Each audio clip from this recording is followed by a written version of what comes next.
Hey guys, today we're going to jump into a top 10 character list for Dragon Ball Legends. This is actually going to be the second installment in the November 2024 list, because I did the first one after Majin Vegeta dropped it. Obviously, now that we're in part 1 of Legends Fest, I think it's warranted to drop a second top 10 in November here. So we're going to do this, and then I also think in December we're going to have two lists, because we're going to have part 2 to Legends Fest. I think it's going to warrant its own list, and then I think part 3 also, of course, with the big ultra drop, is going to warrant its list too. So a lot of movement going on in the top 10 rankings. I presume will happen. Probably a little bit less movement than we would have hoped to see in part 1 here, unfortunately, but there definitely is still movement here. So I'm going to do another list here. So just quickly going over the 3 things I always do. Every character is considered to be at their best positions: 14 stars, best teams, best equips, title boosts, arts boosted, everything. So yeah, just wanted to let you know that. Second thing is all the placements on this list are going to be based on the current meta. This doesn't mean that the character at number 4 is going to be better than number 9 slot every single time I make a list. Everything could change depending on what character drops, how the meta looks like, things like that. So it's more of a meta snapshot as opposed to just which characters are strictly better than other characters. And then number 3, this list is entirely based on my own opinion and based on my experience using and playing against each character. This list is going to be entirely based upon a standard rating match. This is not taking into consideration proud mode. We are also actually, I think, slated to get the new, tri-arena mode. So probably not going to be considering that either for future lists, but standard PvP where you have a team and you can use the team, three characters on your team every time you queue up. That's the setting I am basing these rankings off of. And obviously I live in Japan, so this is based on the Japan meta, because that's what I'm familiar with. Can't really base this off of a meta that's not Japan, because I'm not familiar with any meta besides the meta that I'm living in. So those are the 3 things I wanted to quickly mention before we jump in. So we'll go through the list here, start off with number 10, and we'll make our way through number 1. Okay, so the character that I'm going to be having at number 10 on this list is going to be Super Saiyan 4 Gogeta, Ultra Super Saiyan 4 Gogeta. I am not going to be putting Transforming Goku Black in my top 10, but the reason why I have him on this page here is I'm going to briefly talk about him, because I think there is an argument at least to have him at number 10 on the list. I wouldn't have him on the list, but I could see why people would have him here, and because he's a new premium Part 1 Legends Festival headlining character, I think it at least does make sense to just quickly talk about him. I made an entire separate video, like a 25-minute video talking about the faults in this character. So I'm not going to go into excruciating detail about this guy, but to me, this guy doesn't really feel like he has any defining characteristics or things that make him stand out from the rest of the game. I think as we go through the top 10 list, you will see that every single character has something that they're doing that sort of makes them unique from every other character that we're going to be talking about. And I don't think this Goku Black really has that. They tried to give him this new ability where he's applying anti-special cover change as a debuff to the enemy team, but I don't really see where that's ever going to be super useful, because the only character who's really going to be benefiting from that is this Goku Black himself. And at that point, they might as well have just given him standard cover null on entry and stuff like that. Every character that drops, every good character, every useful character worth anything at all already has special cover change nullification built into their kit somewhere.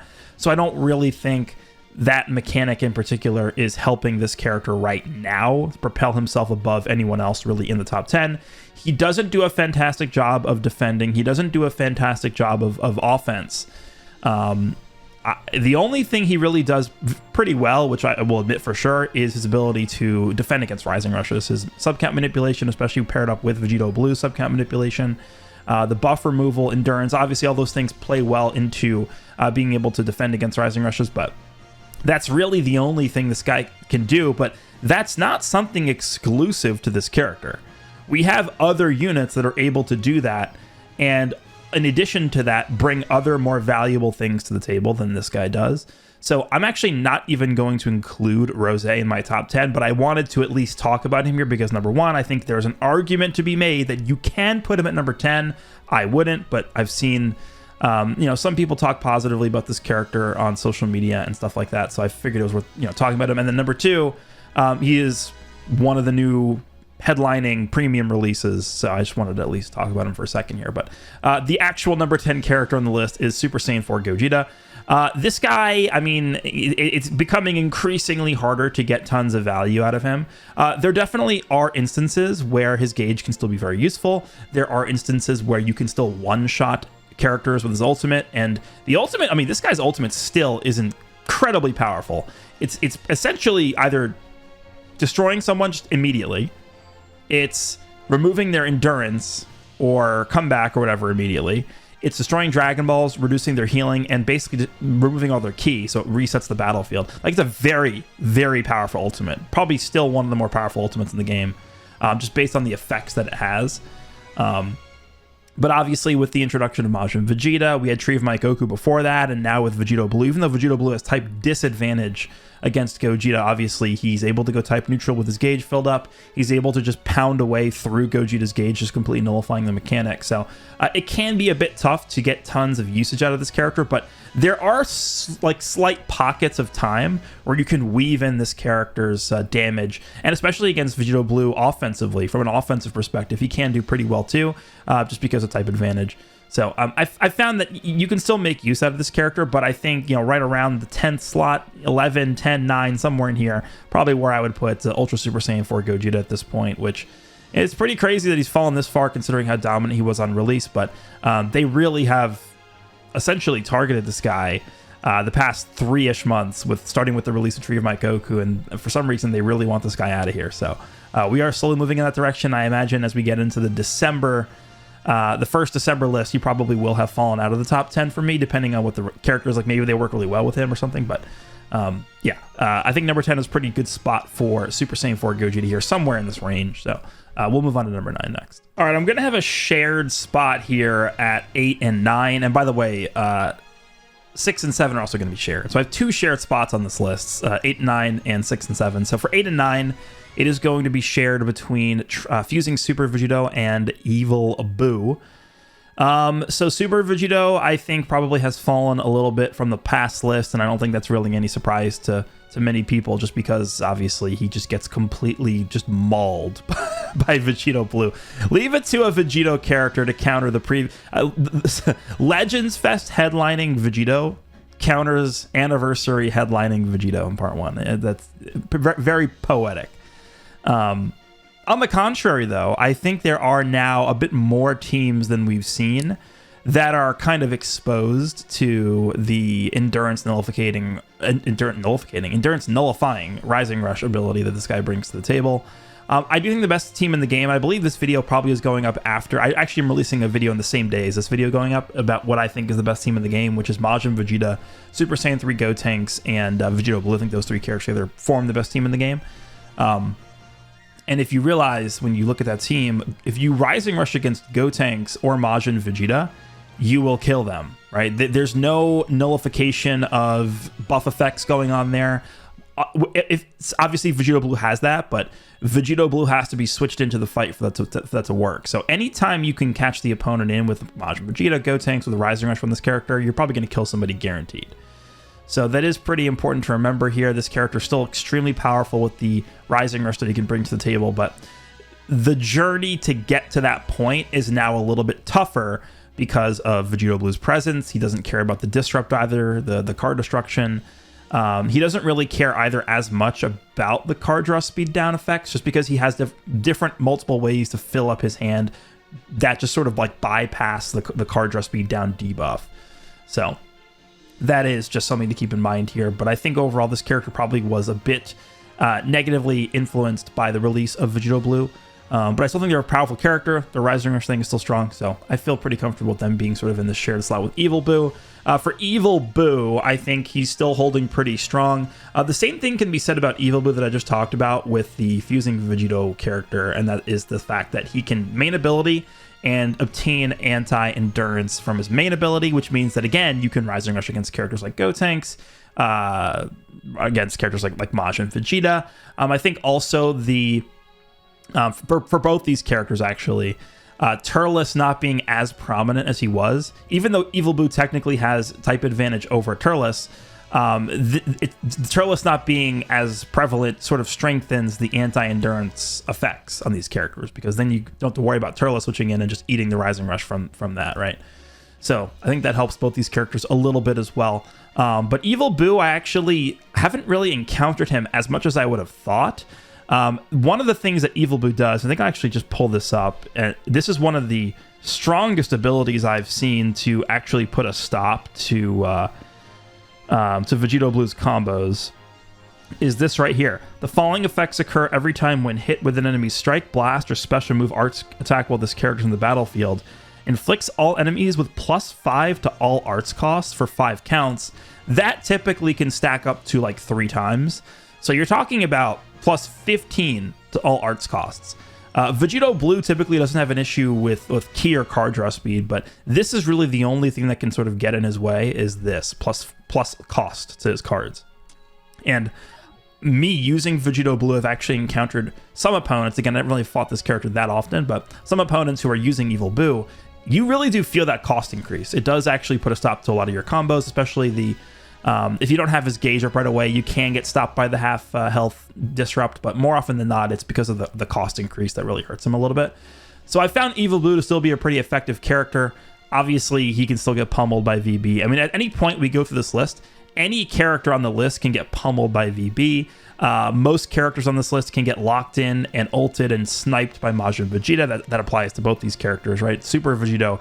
It's like if you're fighting a team of Majin Vegeta with Vegito Blue on it with the Super Vegito character, so you're fighting Majin Vegeta and Vegito Blue, either of those characters can just like almost insta kill the fusing Super Vegeta before they fuse. So you just got to be really, really careful with them early game. And then I guess the same thing can happen with Evil Boo, but harder to kill him as opposed to the Super Vegito character. But Evil Boo can also get sniped and killed by Majin Vegeta. Evil Boo can just get pummeled and crushed by Vegito Blue too. But I think he's still pretty effective at doing his job. So I feel pretty comfortable with this 8-9 shared spot with these two characters here. So we'll move on to another shared spot, which is 6 and 7. All right, so this is going to be 6 and 7, another shared spot on this list here. It's going to be between LF Omega Shenron and LF Purple Ultimate Gohan. I guess I'll start with Omega. So Omega is, again, still a very consistent character. This is probably my favorite release of the year. I'm pretty confident in saying that now. My favorite release of the year because he doesn't really have any overly toxic mechanics besides the faint chance. He's just very consistent in everything he's bringing to the table with the card draw speed, the cover null, the indestructible, the sub count manipulation. He has multiple ultimates. He's supporting the team with his ultimate damage buff. There's a lot going on with this character. Easy Dragon Ball acquisitions. Just I think there's nothing really overly like poisonous about this guy. Toxicity. And overall, I think he's just a very solid inclusion on like any team. And I think, again, we're starting to see a little bit less of Turles. It's not like we're seeing Turles every single match anymore. It was what we used to see. It used to just be Majin Vegeta, Tree of Might Goku, and Turles every single match. So it sort of gives additional value a little bit to this character's indestructible if you have the subcount manipulation paired up with this, because it helps against teams that have those endurance nullification effects like Gotenks, like Evil Boo, like fusing Super Vegito. That I think that's probably the one area that can be seen as a little bit weaker for a lot of these top teams and characters now. But Omega, I think, is just a very solid character. I think you can kind of have him in this area on your list too, but somewhere in here, 8, 7, 6, somewhere in there, I think is probably a good spot for Omega. I don't really see him falling off anytime. I mean, he brings a lot to the table, and he's just very consistent in everything he does. So just a very well-designed character. So I'll say Ultimate Gohan is easily the character I was not sure of the most. I had a lot of trouble placing Ultimate Gohan. So I've mentioned this before, but the way I actually do these lists is I do a rough draft of a list first, and then I leave it for one day, think about it, play a little bit more, get more acclimated with the characters, understand where the placement should be, and then what usually happens is I end up going back to that list a day later, making final adjustments, and then I start recording the video.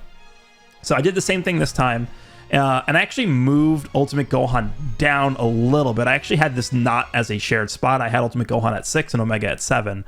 I think I probably am going to move Gohan down to the 6/7 spot to be shared with Omega instead of separating Gohan at 6 and Omega at 7. I even might, if I had to split this, I probably would maybe even have Omega higher than Gohan. It's very tough to rate Ultimate Gohan right now because it's just so hit or miss with him, right? Ultimate Gohan can one-shot Vegito Blue from full health. If you just launch a blue card from full range and you just end up hitting him with it, he's dead. Like, a lot of times he'll just die to the blue card. Obviously, it depends on your team. If you've juiced him up with like total offense, stuff like that, he can just be, he can annihilate Vegito Blue. It's possible for sure. I think him just having general type advantage. I also think him having his gauge is very effective still. The many ways that he can recover his vanishing gauge, the drop combo ultimate can be strong against like Gotenks. So a lot of this character's abilities and mechanics are still very strong, even 6 months, 5.5, 6 months after he's come out. But it's just, I don't know. I feel like he gets crushed by Majin Vegeta in a lot of ways. I mean, again, this character does have certain ways to get around a lot of what Majin Vegeta is doing when he goes for the blue card. This guy goes type neutral. The one thing to be aware of, though, is when Majin Vegeta ultimates Ultimate Gohan, Majin Vegeta actually removes his type neutrality. That is one thing to remember. And I think when I made my last list, I actually didn't even realize that because I made the last list very fast. I wanted to get it in before we started getting into the Legends Fest stuff. When Majin Vegeta uses his ultimate against Gohan, he removes attribute upgrades and buff effects when he uses his ultimate, which means that Ultimate Gohan's type neutrality that we would have gotten actually gets removed. So this guy can get sniped pretty easily. But remember, he does actually remove Majin Vegeta's endurance nullification. So as long as you have your second life active, he's not going to die. But it's tough to really evaluate him, I think, right now because there's such a polarizing matchup with him versus Vegito, who he has obviously a pretty I wouldn't say it's like super favorable because Vegito's Vegito, but I think he has a pretty favorable matchup versus Vegito, but like a pretty unfavorable matchup for sure versus Majin Vegeta. But even against Majin Vegeta, I do think he has certain tools that he can use to slide away and dodge the ability of getting one shot constantly by him. So I think he's still a very competent character. I think he's strong in what he wants to be doing. So I feel pretty good about him being in this 6, 7, 8 slot somewhere in here. So I'm going to put him in a shared slot with Omega. Again, this was easily the hardest character that I had to evaluate, I think, for this list. I'm not 100% sure on his placement here, but I feel okay about this spot. So 6 and 7 shared spot between Omega and Ultimate Gohan. Let's move on to the top 5. All right, so we're going to have Tree of Might Goku at number 5 on the list here. I definitely think this guy was hurt by Vegito Blue's release. Up until Legends Fest, you saw this guy, we'll talk about Turles in a little bit, but this guy, Turles, Majin Vegeta, was just the Holy Trinity team you fought every single match, and every single match would go to timer. That's what it was going into Legends Fest. It was not very fun, I guess is what I'll say about that. But this guy, he had unparalleled, well, I guess Turles had better survivability, but essentially this guy was very hard to kill. You couldn't really lock him in with Majin Vegeta. He had tons of healing, tons of card destruction. His combos went on forever. He had multiple ways to get Vanish back, supporting, sub-count manipulation. This guy had a lot going for him. He still has those things available, and I think he can still do them fairly well, considering I have him at number 5 on the list, and I think he's warranted to be on the spot on this list. But Vegito Blue does no favors for this character. He's able to nullify everything, but I don't really want to hold that against this guy because, well, Vegito Blue does that against every character. Just I call it the nullify everything mechanic, where you just, whatever that like really chaotic looking icon is in his buff bar, where it's like a billion X's crossing everything out. But I think this guy's still pretty good. He's still able to combo for a while. He's got the anti-unique gauge thing. Actually, I think this guy could pair up pretty well with Vegito Blue on the same team. You could actually do a thing where Vegito Blue will use his anti-auto counter gauge against Majin Vegeta, and then you have 2 anti-lock-ins against Majin Vegeta left with this character. So you actually can technically nullify, essentially, all 3 of Majin Vegeta's gauges, which is pretty interesting. But I think this guy still brings a lot to the table that I wouldn't overlook.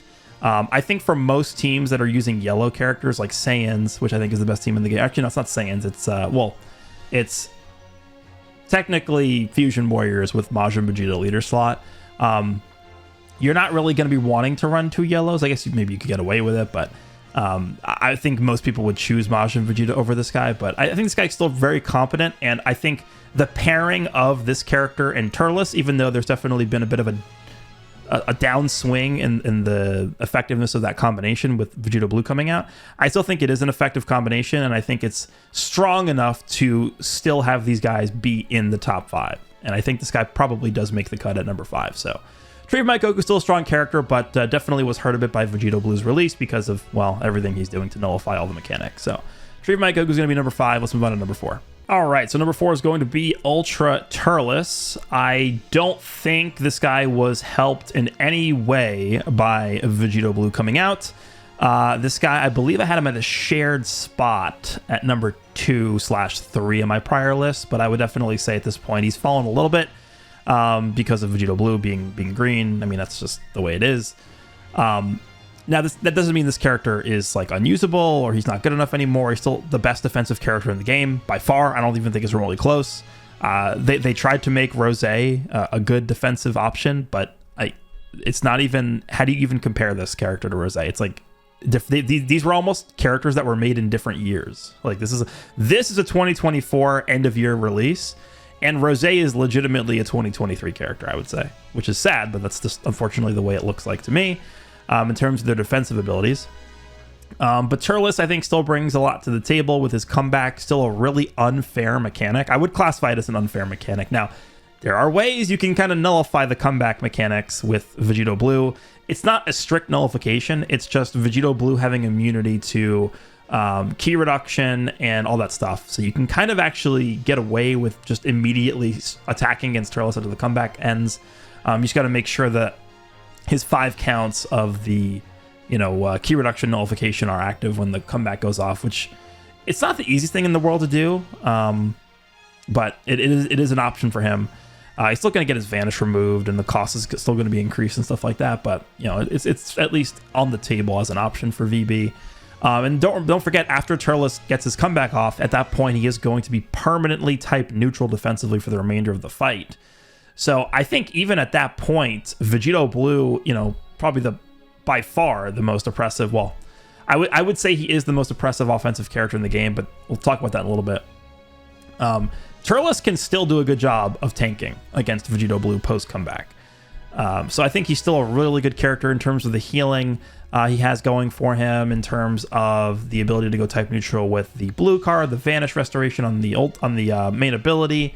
I think he's still a very solid character, but he's not in that range of top 2, top 3 anymore. I think 4 or 5 somewhere in there is probably good for Turles.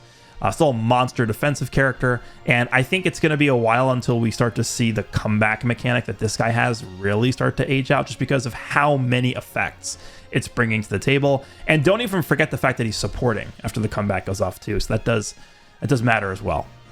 So Turles, I mean, you guys know how he works at this point, how good of a defensive character he is, but with Vegito Blue coming out and being as oppressive offensively as he is, it's hard to have this guy in that 2 to 3 range still. So I'm going to put him at number 4.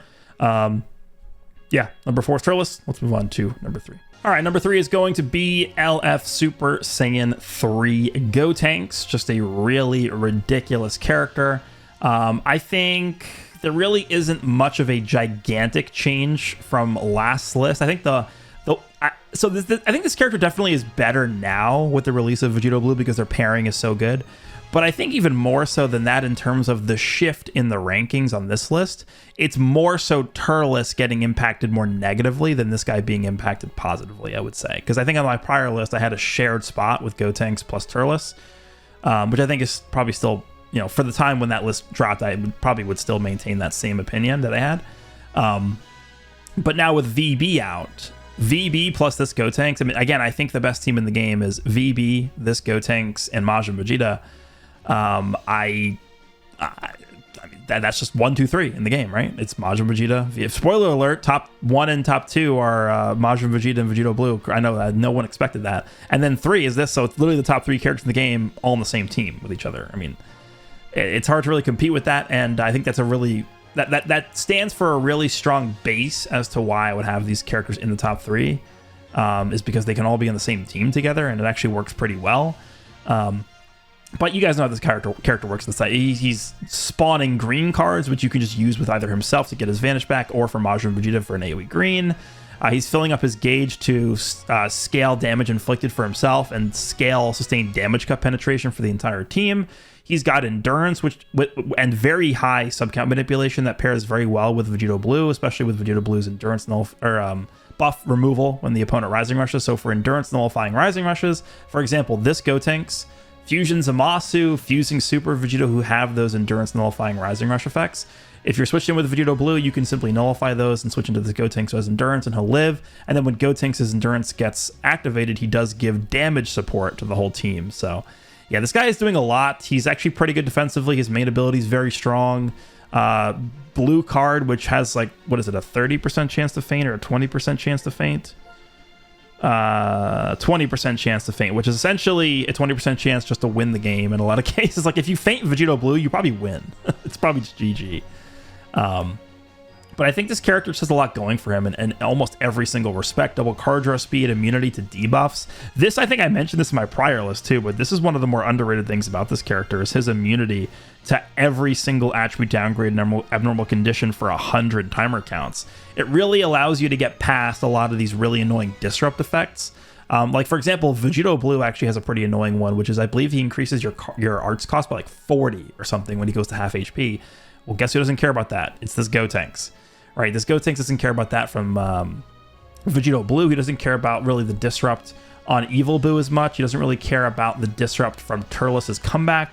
So there's a lot of applicability, I think, for the abnormal condition and attribute downgrade nullification mechanic this guy has. Damage is really high, double card draw speed, really easy ways for him to chain combos into Vegito Blue, for example. So just a really strong character that I don't really see falling off anytime soon. And of course, I don't even have to mention the endurance nullification with his main ability is one of the more powerful things about this guy. You go up against a character like Majin Vegeta, an enemy Super Saiyan 3 Gotenks, anyone like that doesn't have buff removal on Rising Rush. You simply main and rush, and the opponent is probably going to have a dead character, at least, except for if they're running like Omega or Turles or something like that. So, very powerful character at number 3. Let's move on to number 2. Okay, so 1 and 2, this is not a shared spot, but I figured I'd talk about both 1 and 2 at the same time because a lot of the segment is just going to be comparing both the characters here. So I have number 1 with Vegito Blue, and then number 2 is going to go to Majin Vegeta. I certainly do think there are arguments for Majin Vegeta to be number 1 and Vegito Blue to be number 2 and vice versa, but I think, for me, Vegito Blue does edge out Majin Vegeta to be number 1, and Majin Vegeta ends up being a number 2. It's tough. I think they're both bringing a lot of different mechanics and, values to the table here. They're kind of different offensive characters. This is why I kind of stopped myself earlier in this video when I was talking about Vegito Blue being the quote-unquote most oppressive offensive character in the game. It's possible you could make that argument, and I think I probably would make that argument, but they're different. Like, they're both offensive characters, but they're differently designed offensive characters. Vegito Blue is hitting you like 100,000 times. Majin Vegeta is hitting you once and locking you in and sniping you. Like, Majin Vegeta is a sniper, and Vegito Blue is like a bruiser style character, is what I guess the differentiation I'd make between these units. Majin Vegeta is kind of going to be a character that you're really going to be looking out for more on the opponent's end. Like, okay, at any point, this guy can catch me with a Majin Vegeta ultimate and kill me. Whereas with Vegito, you kind of just, you get comboed with Vegito, you're just going to be sitting there and he's going to be farming his Rising Rushes. He's going to be filling up his gauge on Vegito. He's going to be able to switch into Gotenks, fill up his gauge. Majin Vegeta's going to come in, lock you in. Like, I think the main difference between both these characters is Vegito Blue is more of a character that sets the tone of the fight. And the reason why I say that is because you can't do anything to stop his combos. If Vegito touches you once, you're going to probably either get killed, get rushed, get sniped. Because a lot of times, again, like I said earlier, the best team I think actually includes both these units. Majin Vegeta, Vegito Blue, and Gotenks. So it's literally just the top 3 on this list. Whereas with Majin Vegeta, like, a lot of times you're not going to be getting caught directly by Majin Vegeta. A lot of times you're getting switched from a different character into Majin Vegeta, and then Majin Vegeta is killing you. But the character that you're getting caught by a lot of times is going to be Vegito, I think. I just think the ability to not really care about almost anything in the game with this Vegito is what puts him at that bit of a higher level than Majin Vegeta. The entire game since Majin Vegeta has released has been focused around his gauge, right? You're always conscious of when his gauge is being filled up. You're always, before Legends Fest dropped, you were always switching into Tree of Might Goku to proc the gauge so you didn't get, locked in and blue carded by Majin Vegeta. Now, and basically up until this point, Majin Vegeta, you were essentially always activating his gauge 3 times in a fight. Like, it was very tough to not go through a full fight and not see all 3 activations of his gauge. Now, I don't really see that. And even if you see like 1 or 2 activations, remember, this Vegito, this mechanic is really insane. Let me see if I can pull it up here. I think it's at the bottom here. This mechanic is really insane because it is essentially, even if Vegito himself is not activating the auto counter gauge, it's still going to activate this, right? The following effects occur when enemy activates the auto counter or evade action while this character is not defeated. So as long as he's on the team, you're getting the effects of this. So you essentially get 1 free nullification of an opponent's auto counter or auto dodge mechanic. It doesn't have to be Vegito who's doing the activation of that. It could be anybody on the team. So that's a pretty insane ability there because it essentially turns anyone on the team into Tree of Might Goku for 1 activation of Majin Vegeta's gauge. So that's really important. I think it is very, very easy to get Vegito's gauge filled up as well, as long as you are prioritizing the investment into his gauge early on. If you get one of the auto counters off, it can increase his charge rate by 50% permanently. His green card fills his gauge up a lot. A lot of times what I'll do is actually let him take damage to get him to half HP. And then when you transform into Vegito Blue, the transform state, you can actually get the half HP condition again. And you can actually fill his gauge up to 100% without even doing a single attack with him. You just fall to HP, heal up in base, and then you transform and you fall to HP and heal up in transform state as well to half HP. So it is pretty easy to get that gauge filled up.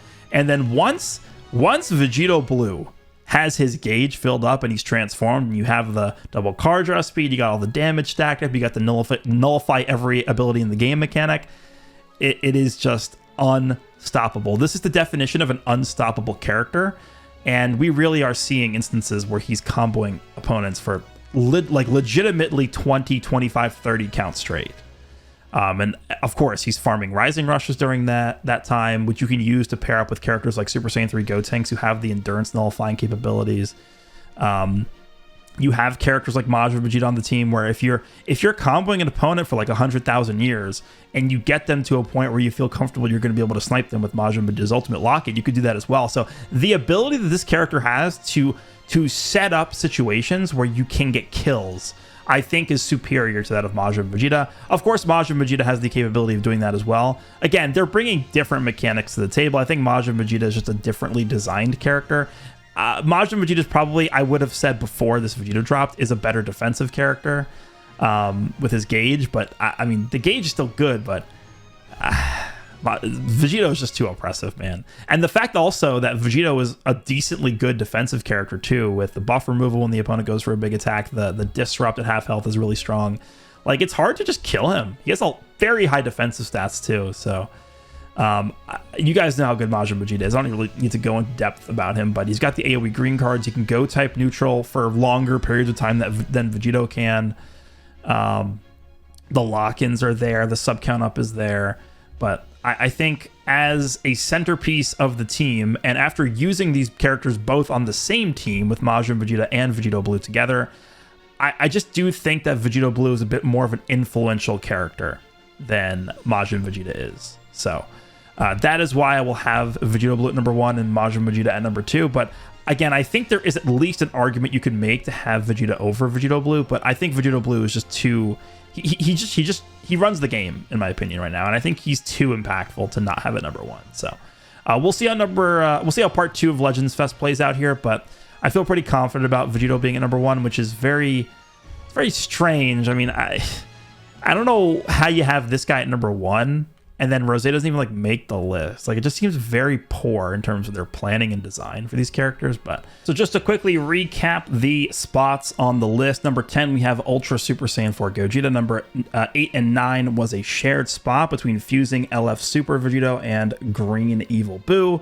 Number 6 and 7 was another shared spot with LF Ultimate Gohan, the purple one, and LF Omega Shenron. Number 5 was LF Tree of Might Goku. Number 4 was Ultra Turles.